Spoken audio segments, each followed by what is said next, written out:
On parle médecine à présent avec la 27e édition de Vidéo Digeste.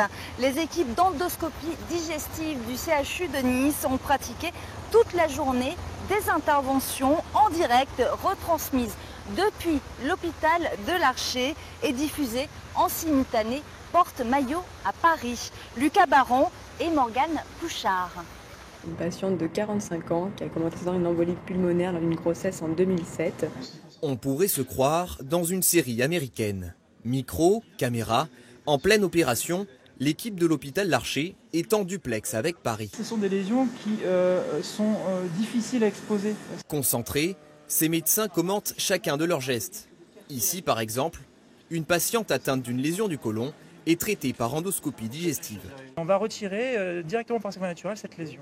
L'objectif, c'est d'éviter une chirurgie, c'est-à-dire d'éviter une amputation de l'organe. Si jamais on ne pouvait pas faire cette technique, on serait obligé d'opérer cette patiente.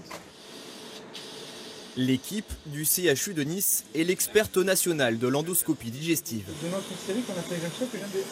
En France, ils sont à peine 1500 à pouvoir réaliser ces opérations de très haut niveau. Les difficultés, c'est la précision en réalité.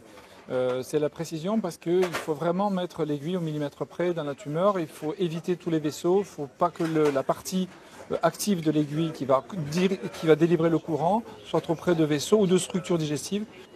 L'intérêt d'un tel dispositif, exporter un savoir, une expertise médicale pour pouvoir interagir directement avec les spécialistes aujourd'hui présents à Paris. On essaye de présenter les dernières procédures, les plus innovantes, scientifiquement les plus abouties, qui sont en coordination et en relation avec les dernières publications de la littérature mondiale dans le domaine de l'endoscopie, c'est-à-dire la pathologie digestive. Depuis 2 ans, l'endoscopie digestive est une pratique en plein essor. Elle a permis de prévenir de nombreux cancers et reste de loin moins risquée qu'une opération chirurgicale.